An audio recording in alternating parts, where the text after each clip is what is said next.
It was prime time in the city of brotherly love. On Monday night, can't ask for a better place to get it done. But the underdog visitors weren't in the mood. It really was, the guys sticking to the plan, coaches stuck to their plan. What to make of this monumental Monday night upset? When's the last time we came up with a win that big, to just propel us to the second half of the season?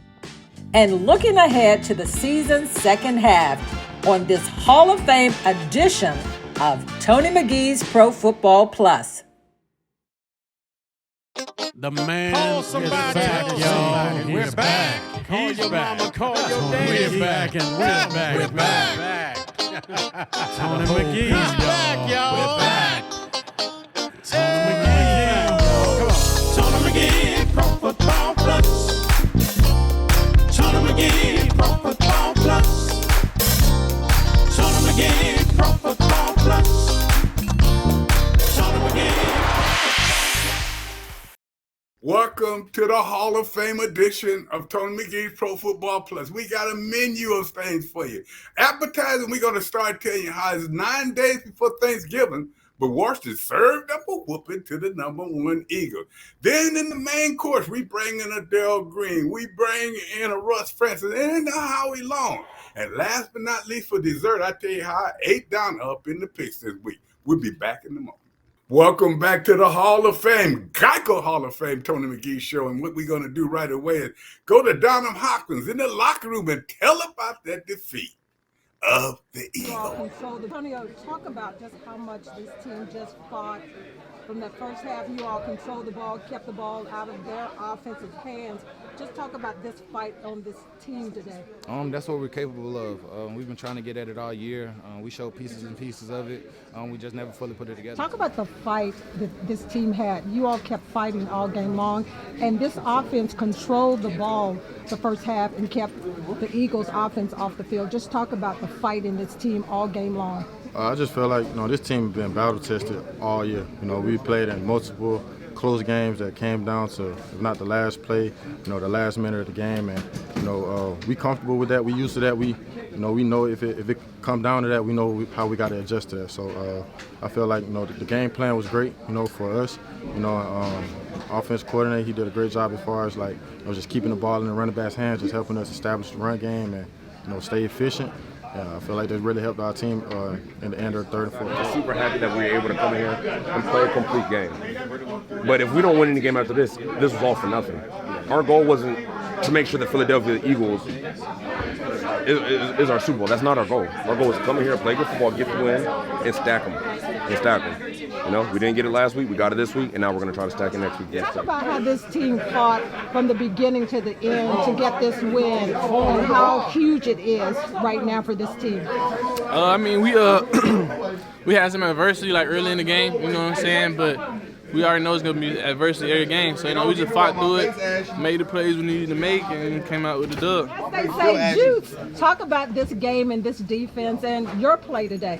Honestly, we showed up all phases. As you can see, we put up some good points. Offense, time management was great. We got some turnovers. So overall, it was a great win, and we couldn't ask for a better stage to do it on than Monday Night Football against undefeated team. So, We needed that, baby. Hey Tony, did you see that? How they holler? Hey, we needed that, and man. Tony, you should have been in that locker room after the game. I've never seen so much energy celebrating. It took me 5 minutes to even be able to get one interview because that locker room was spectacular after that win to knock the Eagles off the undefeated ranks. You have to understand, though, Don, you think about it, in the last 2 or 3 years, that was maybe the biggest game that they had against a team that was undefeated, and they won. And I tell you what, we've been seeing an improvement each and every week. And ever since Heineke got in and Mr. Robinson, that's what we're going to start calling him, the running game is coming back because both of them have the ability to run. And that's what I said, Heineke may make some mistakes, but you can see the team is behind him. Defense played well. We saw something good at every facet of the team, Donna. Hey, Tony, let me give you some numbers. This Washington football team, you know how they won that game? They controlled the clock. They had the ball for 40 minutes and 24 seconds to the Philadelphia Eagles, a little over 19 minutes. So you think about it. They kept the Eagles off the field and Hurst off the field. I mean, it was big plays after big plays. And then, like you said, the running game, they net 154 yards. So with those two combinations, that's how they won. But Tony, look at this. This Washington football team has won 4 out of the last 5 games after starting the season at 1-4. What do you like about where this team is right now? And Coach Rivera alluded to the fact that Heineke will probably keep that job moving forward. Oh, he'd be crazy if he could, because he's playing well and he's really doing a good job. What I like about this team is now they're starting to play more like a team. And as I said, all 3 facets. Special teams are starting to contribute. Then you got a defensive plan. Offense is running the ball, and we needed to do that for the aspect of what you said. That kept Philadelphia off the field. That took the time. So, I like this team now is starting to gel at the right time. But at the same time, that helped them within the standings. But more than anything, you heard in that locker room interview, it helped their confidence. Hey, Tony, what were some of the big plays that you'll take away from this game? Because just before the half, they kicked that 58-yard field goal. And then the special teams came back. Joey Slay kicked the 55. But what are some of the key points that stand out to you in this game? Even on the defensive side, too, because you know what? Zip my mouth, because guess what? They've been playing good. And guess what, Tony? Scott Turner, I have to give it to him because this was by far his best play calling game. And not just that, and not just his best wit. Everybody performed to the top of their ability, and that really helped. The key, and it wasn't key plays, it was key situations where they had to stop Philadelphia. Could not let them get in. They had to get a 3rd down. They had to make the play. The defense had to get pressure on the quarterback, stop the run. They did that. The special team needed to give them field position. They did that. So when I'm looking at it, every aspect, and then when you hear them speaking in the locker room, they're talking more like a team now. Not like me and you always going at each other, even though we're a team. They're talking like a team. So what I look for, the one thing that is the biggest thing that was said in your locker room interviews, this is not the only game we need to win. It's all for naught if we don't go out and win some more games. And that's what I like, the attitude they're looking forward now. Hey, Tony, Coach Rivera talked about that moving forward. It's dangerous to look away from the Houston Texans, who they play next. What is the key moving from this game? Because, it's a high right now. I don't think people have felt this great about this team in a long time. But if you were the coach scripting this up moving forward, what would be your advice against the Texans on the road? What I would do is I run the ball at least 25 to 30 times. No leaks, no less than that. I'd hit my tight ends in the middle zone to make them back off and get my linebackers off the line of scrimmage so we can run the ball. By running the ball, we control the clock. Defensively, we will not let them get the big plays. And that's the one thing you do see. The Washington team will make big plays, but then they'll give one up every now and then. Eliminate them having the big plays. And the first and foremost is take them out in the first quarter. Don't even let them think they in the game. Hey, listen to that Tony act like he a coach. That's right, I got to get Novena, can you hold that strip a little bit so I can see that script a little better? No, that was your bird telling you what to say. Right. Hey, Tony, let's go back to the defense a little bit, because there were some breakdowns. But talk about the big plays, because they won the turnover battle against the Eagles, who came in as one of the best teams as far as forcing turnovers. But talk about the big play after big play by your defense that you like a lot right now. And Chase Young, they decided to hold him out this week, but maybe this week he'll be back. Well, first and foremost, when you're cooking a meal and what you're cooking tastes good, you don't change the ingredients. So you let that happen right now, just like you don't change the quarterback and you don't change the defensive line. What I'm looking at is really the plays they needed to make was what was important to me. Now, they didn't make every play, but defensively, when they needed to stop, when they need to get something done, they got the job done. And as I said, offensively, the thing is they ran the ball. But see, I keep going back and forth because this was a team win. And that's what the emphasis, the coaches did well. We've talked about them, but they did well. They called a great game. And what I like it was back and forth. It was back and forth. It wasn't like a easy game, or it wasn't like just we were lucky or anything. You stood toe-to-toe with the team that's supposed to be the best in the NFL. Well, Tony, you and know it was all because of your defense. Hey, no, Tony. It was about the offense because they controlled that clock. But Tony, you got to take a quick break, as you say, to put this one to bed, to talk about as far as the picks that I'm leading. That's right. We got to take care of our Hall of Famers, too. We get ready to hit them. We brought these guys in. They'll talk a little bit about what their careers were like, what they look at, where this league is right now. So when we come back, I know you don't want to talk about the picks until the end because you know we all were terrible. We'll be right back. You more than me.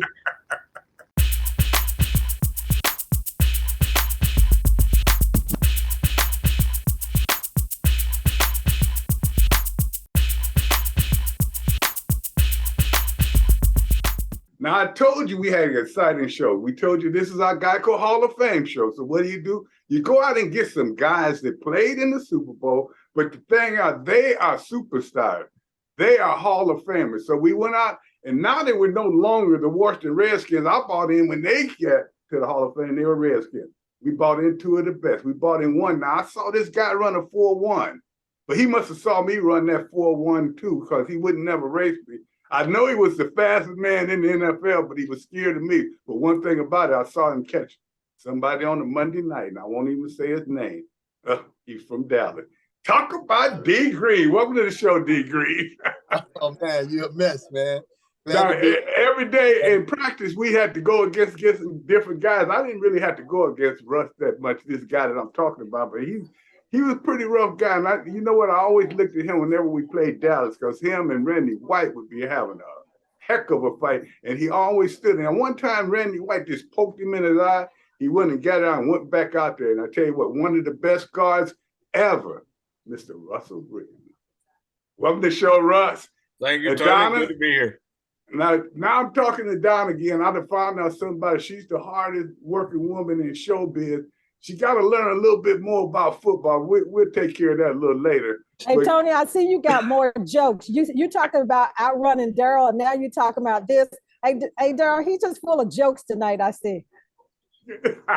Well, I tell you what, we got a joke with it. First question I want to ask you guys. When you found out you were in the Hall of Fame, what was that feeling? What was that? Where were you? Can you remember that? First, you, D?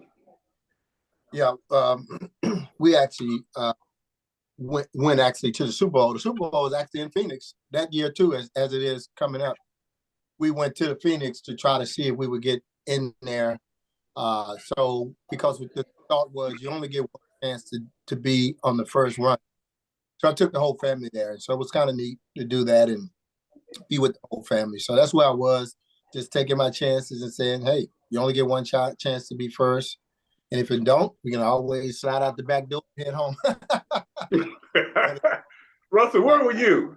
And did you think you were going to be a Hall of Famer? Was it a surprise? Did you kind of know? No, not really. I also was in Arizona. I was coaching with the Cardinals but not like Darrell. I didn't get in on the first ballot, so I had to wait a couple ballots. And after a while, it got to the point where I just said, hey, if it happens, it happens. I didn't play professional football to get into the Hall of Fame. Yeah, man. I was lucky. I mean, we were lucky enough to be on a good team with a bunch of good players and have a lot of fun. But yeah, my two oldest boys were out in Arizona and they came out and we watched it. Because back then, nowadays, they invite the guys to the Super Bowl and they announce it there. They'll come up and actually knock on their door and stuff like that. No, I had to wait and watch it on TV, and then I got the phone call, and then of course you had to jump on a plane the next morning and fly down to. I had to fly down to Miami. That's where the Super Bowl was that year. Well, I'm an athletic director here at George Mason University, and just finished speaking to the women's basketball team. Said exactly what Russ said. Nobody is playing to be in the Hall of Fame. You plan to ball out on each play. You plan to win the game with your team and try to win a championship. And you let the chips fall where they may. So it's a privilege to be there, but that's not what it's all about. in terms of when you're trying to win championships. And that's why you guys are there, because that's the kind of attitude you have to have. You guys went out and played because you loved the game. You wasn't worried about who was looking at you or what you were doing or if you're going to make. You went out to play ball and you stood up when we had the biggest games. And I tell you what, do you see anybody in the league in your position? I'll start with you, Russ. Offensive linemen to me look like they're not like you guys. You guys were like a unit that you danced together. You came off together. You took the steps together. You didn't jump up. You all stayed low. Do you see anyone in the league right now that you think could potentially be a Hall of Famer? They're good offensive linemen? I mean, there's some guys around different teams. I mean, you see Trent Williams. You've seen the Kelly kid from Indianapolis. Dallas had the big tackle, Tyrone Smith at left tackle. I mean, there's a lot of good players. I mean, I was lucky enough to get into coaching and coach a bunch of guys. And when I was coaching in Pittsburgh, they asked me one time, they said, compare yourself to Alan Fanikin, because he'll probably get in the Hall of Fame, which he did. And I said, it's not even close. He's 3 inches taller than me. He's 20 pounds heavier than I ever was. And I mean, the guys nowadays are bigger, stronger, faster. And I mean, the game's changed a little bit, but it's still a one-on-one down there in the pits. Yeah. Well, now, G, they got now all these defensive backs are so new, just like the young man in Dallas, where he's a pass rush, he's covering people, he's doing everything. If you'd have been able to play that kind of situation, do you think you would even been better than you were? I mean, they move around and put them in a good advantage, but now it look like defensive backs. You got cornerbacks with more sacks than defensive linemen. Yeah, the game definitely changed in that regard. You know, I'm not that tight and close to it, so I can't really say who, but I know that the way Pee-wee, just be honest. You ain't coming up the middle. You're coming around the edge. Hey, I don't come around the edge. I only want to cover my guy, Russ. I just want to my guy. I got Roy Green, Mike Quick. I got Tony Hill. I got Jerry Rice. I got Michael Irvins. I got Harold Carmichael. I got all these guys. I got enough problems of my own, but these are playing it like that. They can't name those guys and say that was the guy. I got that guy. I got that guy. I got that guy. So they're playing a different game. So I don't know who's up for the Hall of Fame or who would be, but I know the way we played it, as you said, Russ. Hey, it's a one-on-one game. I don't know if it's as one-on-one as it used to be, but it definitely was a one-on-one game when we played. It was mano a mano. Remember in the Dallas game when we were in Dallas? I think we had the fatigues. Yeah. And that night, Joe Gibbs went down each player. He said, "Who will you take? Yeah. You know, against that guy. Who will you take? This guy." And then that's really at the end of the day, that's what it got down to. Can you beat that dude right there? If you can, we're gonna win this game. If they got more guys that can beat us, then we have to beat them. I don't know if it's like that now. I'm not sure. Well, you know what? I'm kind of disappointed because he must have thought I couldn't beat anybody because he never asked me. Hey, Tony, that's because you couldn't. But Darrell, all those names that you just named, all of those greats that you went up against, who was the toughest person that you went up against in all of those names? And you list a lot of great wide receivers. Yeah, I mean, gosh, I was very fortunate. As a matter of fact, Russ, when I go to the Hall of Fame every year, I've been typically going. Basically, all the guys that I'm seeing there, those are the guys that I got covered. And I mean, we kind of have fun with that, but it's true. I only had the best guy. Bone put me on, Richie Pettibone, they put me on the best player. But, you know, all of those guys, first of all, I respected them all. You know, I respected them all as capable.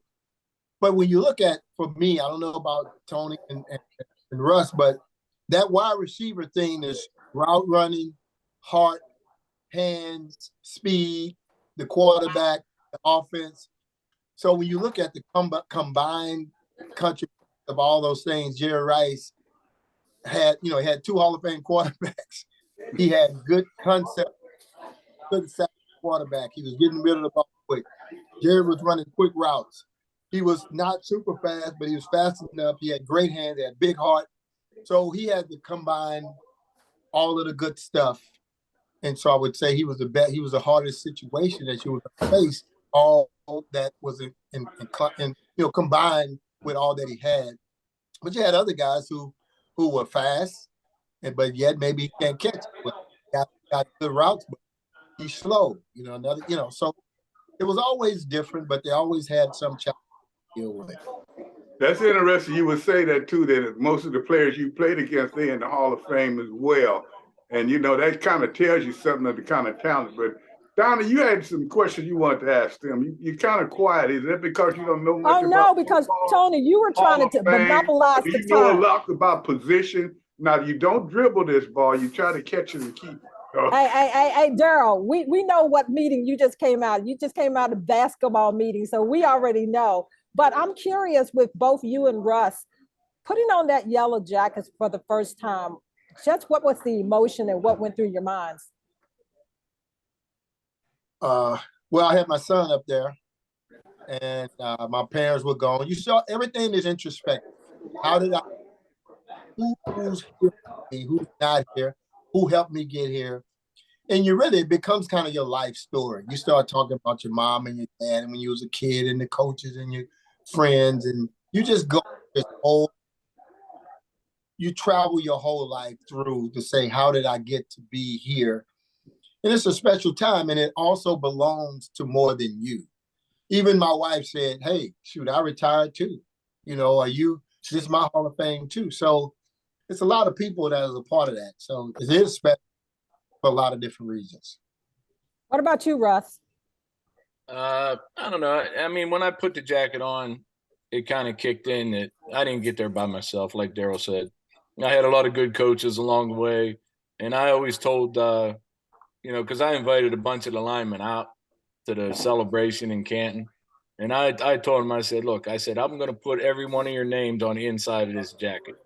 Because, I mean, especially offensive line, you don't get there doing it yourself. I mean, you're only as strong as the weakest guy. I mean, it didn't matter if I took my guy 5 yards off the ball. If somebody else missed a block, we're not making any yards. So that's the biggest thing. I mean, you remember the people. The thing you miss about football, even when you retire, when it's time to retire because you can't play anymore. Now, some people try to hang on like Tony did, but I was waiting for the first. That's the first volley, and I'm coming back with it. You know I am. Hey, you come on back. Bring them black shoes with you. Hold that thought. Hey, seriously, let me ask you, what year were those shoes made? And I'm going to tell you where I got those shoes. When I come back from the break, I'll tell you about them. But I got those shoes in 1972. And the reason I wore them, I felt like I was the transition because everybody had started wearing white shoes and stuff then. I kept the old black high top. But when we come back, I'll tell you an interesting story about that. Hey, guys, I told you this is the Geico Hall of Fame show. We got to pay these guys, so we're going to take a break right now. We'll be back in the moment.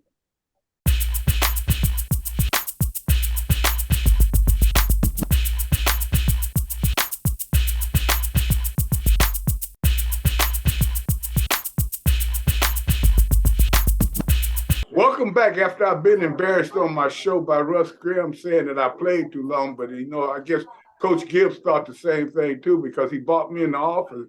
He talked so nice to me, I cut myself. So talking about that a little bit.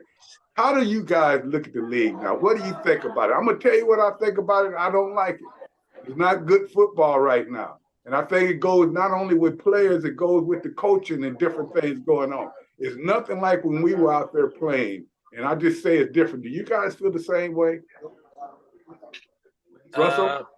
I do in a little bit because, I mean, if you think about when we played and you look back at the guys that played in the 60s and, early 70s, and they even back before that, they played with no face masks and stuff. They probably looked at us and says, this game's getting soft. Don't throw it out. I know you're going to say I'm one of those guys, so you can throw it out now. I wasn't going there. But, I mean, did they have television back then, Tony, when you played? No. And we folded up our helmets and put them in our back pockets in timeouts. But if you think about it, I remember the draft, when I got drafted, it wasn't on TV. I was out fishing. I came home and I got a call from the Redskins, and they said they drafted me. I had to call them back. But today's game, it's so big. There's so much money in it. They want to protect the quarterbacks. They want to protect everybody. I mean, what I think they're doing with the health thing is good because, I mean, obviously a lot of us still got injuries that, you know, but like the concussion thing, I know if it would have been in my contract that said, hey, you may get your bell rung, which they called it back then, I would have said, yeah, I'm still going to play. But I mean, nowadays it's like a big major issue, and there's all kind of legal things that happen and stuff like that. But yeah, hey, it is what it is. I mean, I look at the money they're making now. That's the biggest thing. Man.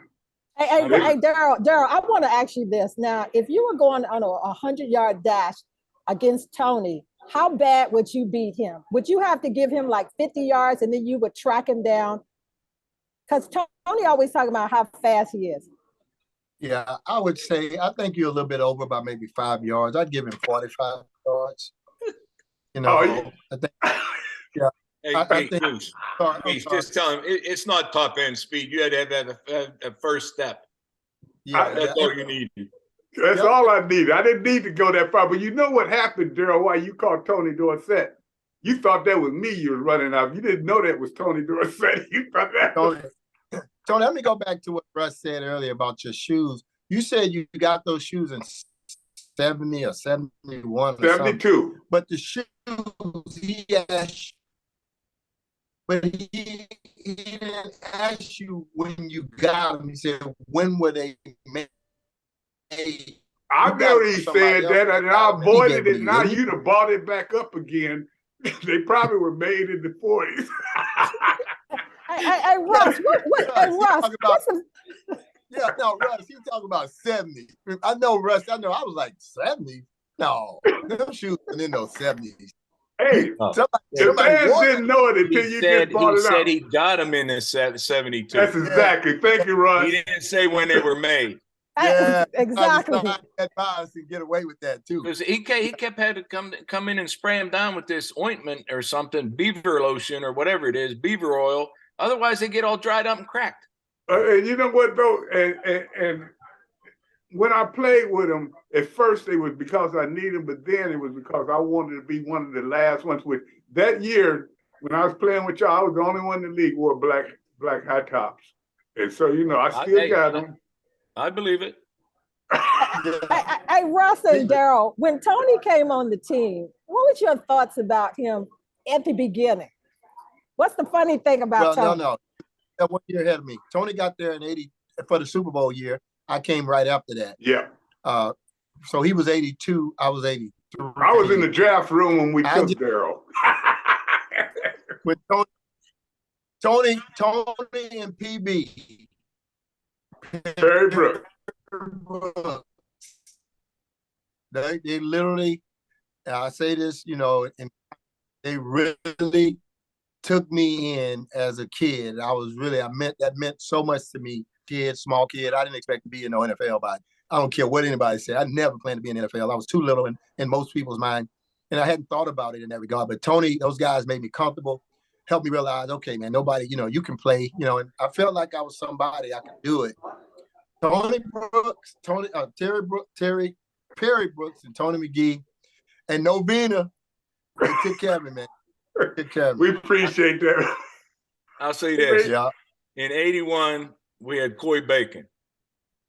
So we got rid of Coy. They cut him after 81, and Tony comes in 82. I says, what, they replaced one old man with another one? Yeah, don't make me tell my story now. Don't make me tell the 3 years I was here with Washington. First year Super Bowl, second year Super Bowl, third year playoffs. The year that they get rid of me, y'all didn't go to playoffs. So that's why y'all in the Hall of Fame. I'm going to tell you right now. Well, that's because the defense went downhill for a year when you went gone. Well, that's it. But Tony, I always say that they won the Super Bowl, and the next year when I came, I was the only change on the whole probably, you know, starting group, and we lost. So I'm like, nobody really ever said it, but I think I'm the reason we lost the Super Bowl. No, hey, Pee-wee, you're not, because I tell people all the time, the best team of all those teams was the 83 team. Oh, no, that team was unreal. And, you know, we people lost don't two think. games that year by 1 point. Yeah. During the season. And plus, if you look back at some of those records, I think we were plus 43 on the turnover ratio. Yeah. That won't even be close. I mean, now they're lucky they get plus 12. Mm-hmm. Well, let me ask you this. Go ahead, D. Had the record that they had when the other Super Bowl when Ripken didn't get sacked, but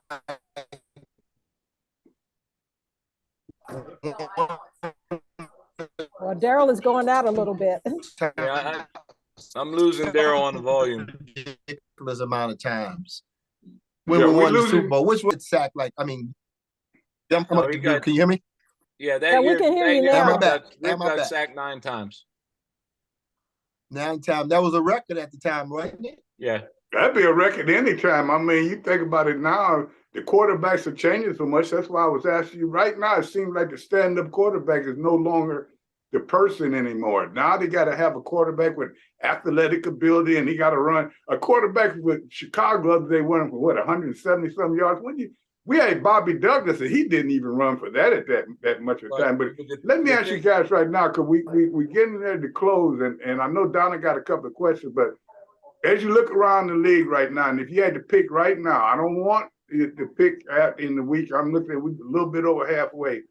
What 2 teams do you think could be in the Super Bowl?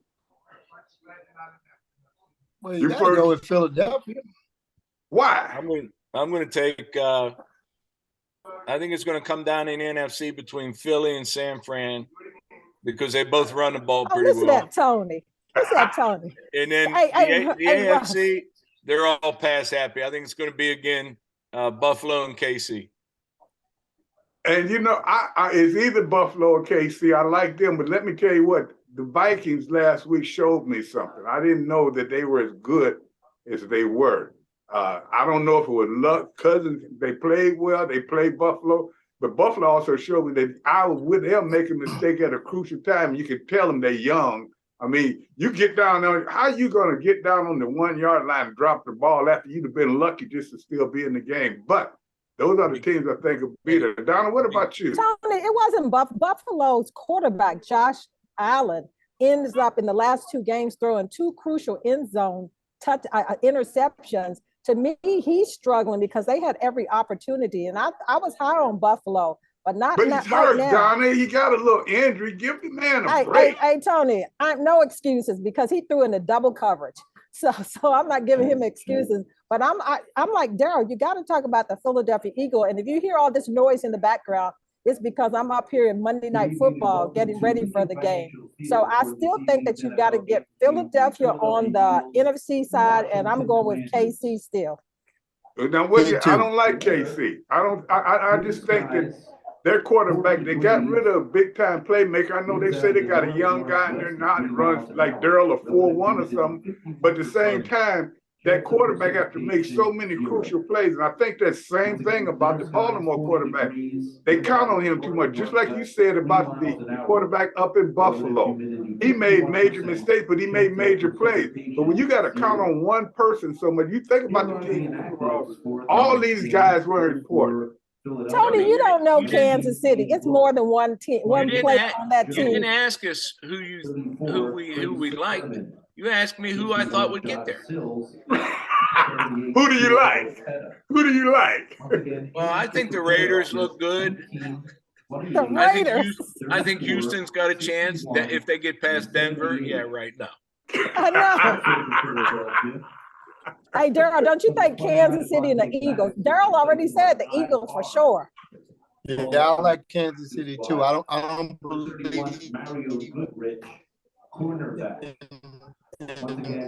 in Buffalo until they make us a believer. They're really good and they're hunted until they do it. So I don't think Buffalo gets the nod until Buffalo takes the nod. Can you hear me? Yeah, I kind of agree with you on that one. I think, as you said, you got to really start proving these things. We think a lot of things, but when I look at Even when you look at the leaders of each division, it still hasn't been proven to me that they can't be beat by the worst team in that division. So right now, it seems to be up in the air. I got another quick question. We only got a couple of minutes. Does it seem to you guys, and you Hall of Famers, and you were out there many years, now that guys don't practice hard anymore, they don't hit. You guys remember how when we had, if Russ them didn't get a certain amount of yards in that game, we were going to have practice, half line, a whole line, or whatever all week. Darrell, you know y'all was going to be one-on-one. Do you think the way they train these athletes now, these football players, is why the game is not as good as it was? Well, like I say, they're paying them too much money. Back then, they could have got rid of us for, I mean, my first year was $50,000. And we practiced, we had 2 days in pads at training camp for 6 weeks. And then we came back. We even did live goal line on Fridays. You remember that? Yes. Yes. So, I mean, people look at you and go like, what? I mean, nowadays, you could, well, I mean, you could have played longer than, look how long you played by not practicing so much. That's right. Got me 14, and I was trying to get that 15. I want to only show up on Sundays. Hey, sometimes you can, but the contact-wise for linemen especially, I mean, you got to, like, beat your body up a little bit to get it physically ready for the pounding. You can be in shape running-wise and stuff like that, but you got to get used to the bumps and bruises. Well, guys, we're going to have to take it. Go ahead, Tony. Do your thing. Go ahead. We got about 30 seconds. I was just going to say, on the money, I don't care if they make $1 gazillion, but the problem is, you're right. These guys lose their incentive. They lose their incentive in this drive, and that's the upper debate. But you know, I don't want to take their money, but it's just a catch-22. So it gets down to character and integrity. So exactly. I don't know, Royce. I think that they paid me $1 gazillion, I was gonna still get out there and ball out hard. We'd have done That's just me. And you heard it here first. Great. That's what made you great. We can take another break, but I want to tell you guys right now, thanks for being on the show. You guys, I look at both of you and I joke with you, but I know one thing: I wouldn't have those Super Bowl rings if it weren't for you two, and I appreciate that. When you all come back, love you. When you all come back, man. Y'all take care. Yeah, we're going to have y'all back on later, and we'll see who was telling the truth. I've done that to Donna 20 times in one show. We'll be back in a moment. All right, guys.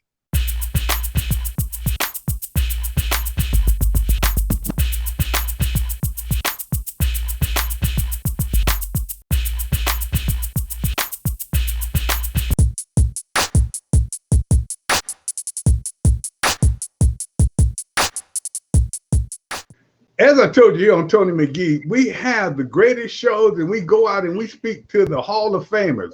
Now, it wouldn't be the Hall of Famers. I didn't go back to a young man, and I watched him in college, and I watched him across the line in a Super Bowl, take a Super Bowl ring from me. But now I watch him as a broadcaster, and he's one of the best at that. I want to welcome back to the show, Howie Long. What's happening, Howie?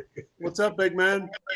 I don't know. I wish I knew. If I know, everybody knows, so I don't know anything. Well, you got to have some information on the Washington football team. Hey, Howie, that's why Tony brought me on today also. Crazy. Because I needed to bring correct information. I mean, the sources, I have sources that he doesn't have. So we have to have somebody on here with some knowledge. I thought they were going to have an owner's smackdown there in Indianapolis a couple weeks ago there. I don't know who I'd take in that one. I'm not sure. Yeah, I would have took Dan a few years ago, but he's starting to look a little old right now. So I think I'd have to do the toss-up. But with that being said, we're joking a little bit, but right now that Washington team is in turmoil in a lot of ways, playing a little better in some ways. But at the same time, this is a hard thing on the team when you're trying to accomplish something. But let's go back. You're a Hall of Famer. You're looking around the league right now. You're looking at the different teams. First, I want to get to you as a person. When you look at the defensive line play, what do you think right now? Do you see the techniques that Ray Hamilton, who we had on the show last week, he told us, he taught you everything, right? Right. Ray, it's funny because the only game I ever went, I didn't play football growing up. And the only game I ever went to, I had remember when they had the busing riots in Boston and desegregation and the whole thing? And I was living with my grandmother and an aunt and uncle, my Uncle Mike and my Aunt Edie. And my Uncle Billy was the first person to move out of the neighborhood. And he had 2 kids and 2 adopted kids. And my grandmother talked him into taking me in. And that's when I started playing football my sophomore year in high school. And I broke my ankle my last year. And I was in a cast and crutches. And someone, because we didn't have $1 put together. I mean, I couldn't give you $1 if my life depended on it.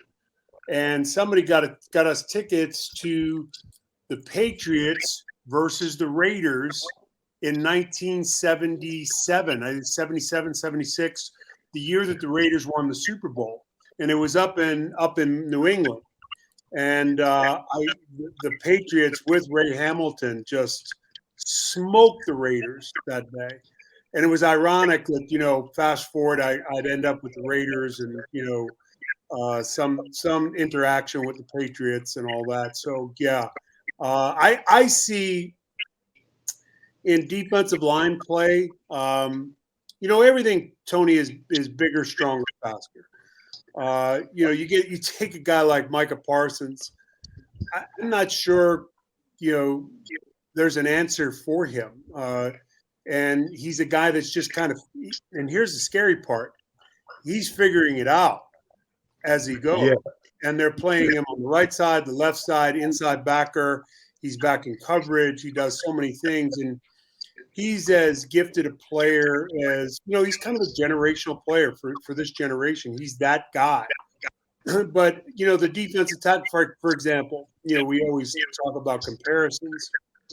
Joe Green was maybe 280, 275, 280, 285, whatever.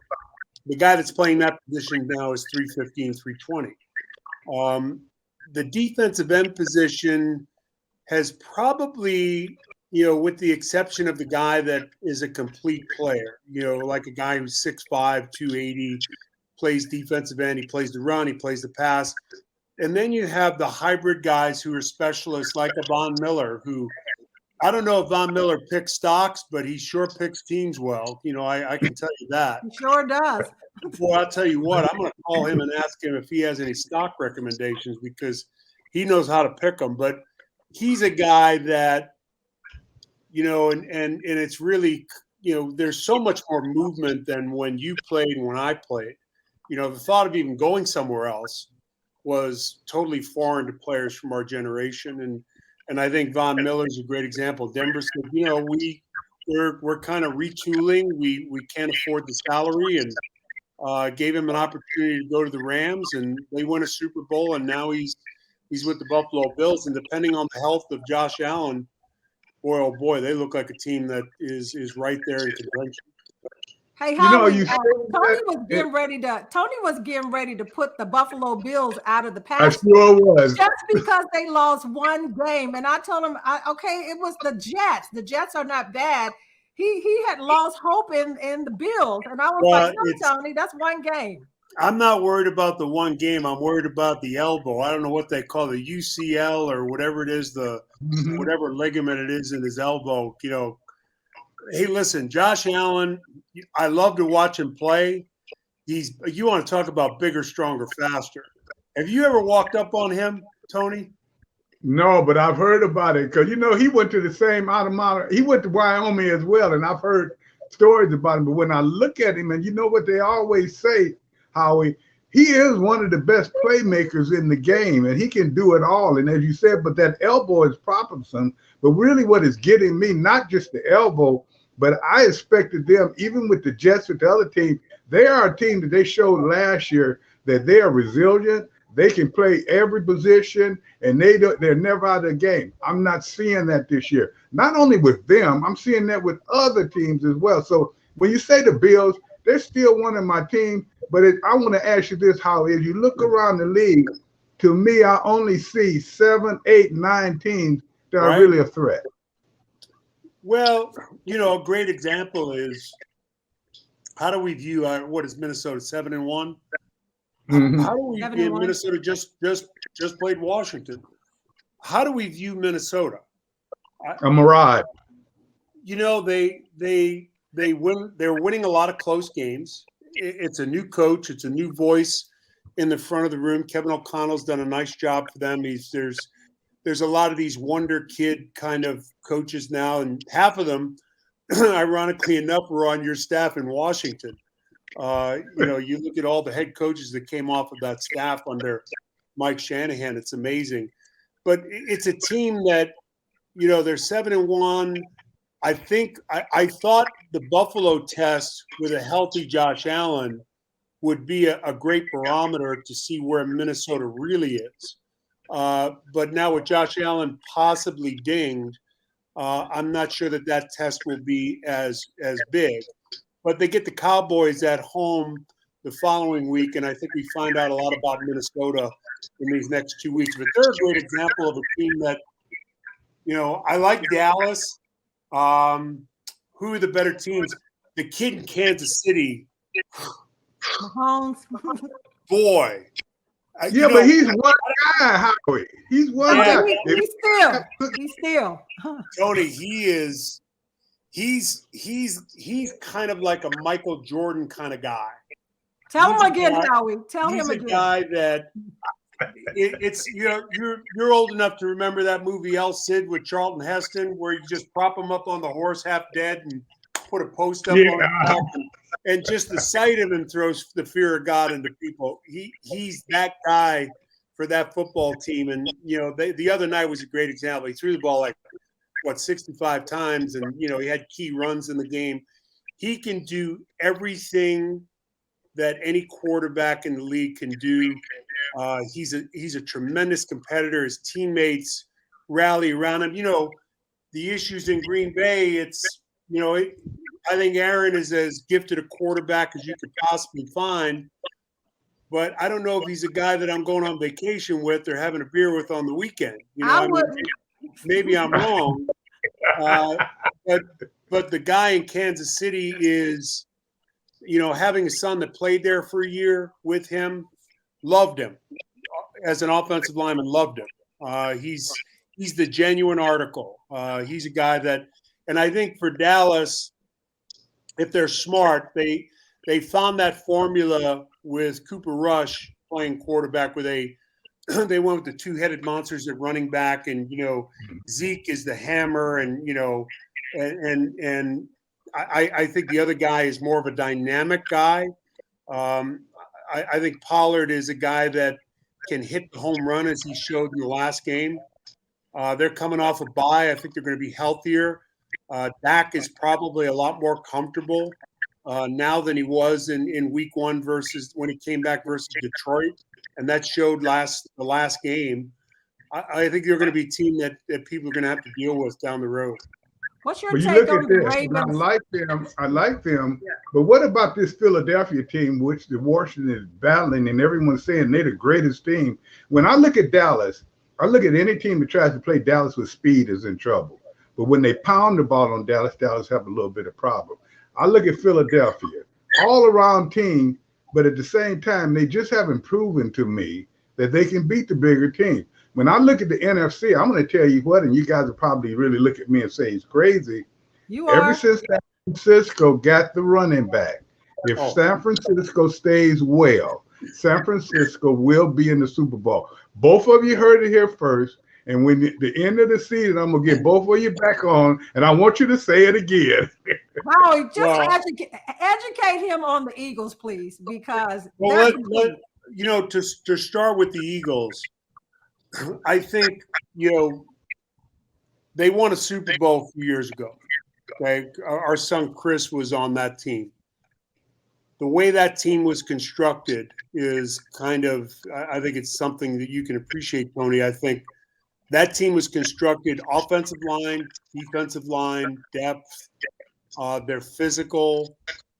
They have the best pair of tackles, I think, in football. Lane Johnson just is so good. And this kid, Mayada, is it Mayada? Or maybe I'm not pronouncing the name correctly. Mailata, he's a great player and an enormous man. And they're big and they're physical and they're deep. They drafted a guy that is already in place to replace Kelsey when he retires at center. And they moved him out to tackle, that he can play guard.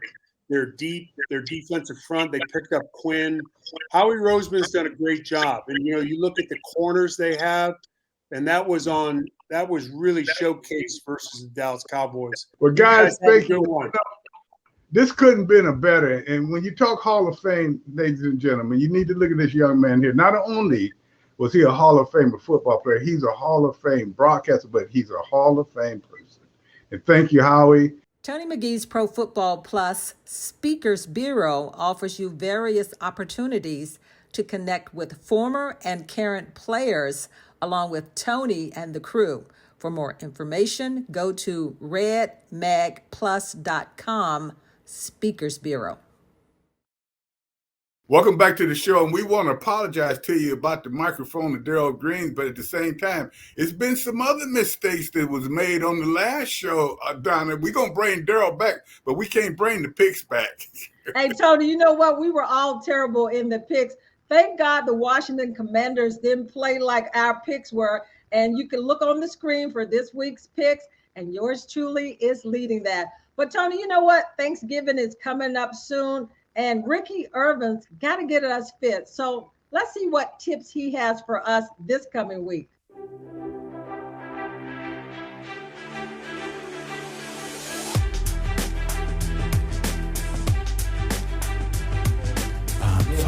Have your feet up because it keeps you back flush. I don't like that because you're up here. And again, you can do the same thing what you were doing over there as far as another exercise. Back, forward, over, forward. Advanced move, non-advanced. Just like this. And right now we're working our lats, which is right here. And my shoulders, my delts are in play. They're just keeping me locked so I don't straighten this up. So it comes into play. It's working, but it's not getting the full work. The back is. Again, this is not the advanced way. Advance, straight out. Working that core. And go. There you go. That's when you go. Exhale as you go down.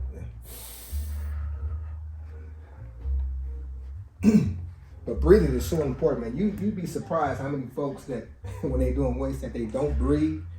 And hey, bro, you about to pass out.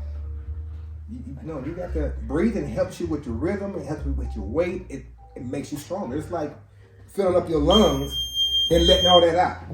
Hey, Tony, what Ricky Irvin was saying on there is if you don't breathe through that, and let me tell you, that was hard all the way around because the abs, the glutes, the shoulders, I was sore after that workout. I tell you what, you have to breathe before and after and doing it at any time you think about it. That was a good one. And talking about that, the Washington team got to take a deep breath as well. Get ready for this Houston team. I think they can do it. And Donna, when we come back next week, we maybe start talking a little bit of playoff. But one thing, where was Gary Clark? We got to go out and find the ratings. We hurting. And he's in Houston, but Tony, the playoffs, Washington is in the 7th final place with the 49ers for the playoff talk. Okay, you know what, Donna? I think you're a little early. We got to see what's next. We say what's next. We never say goodbye on this show. We say in the minute.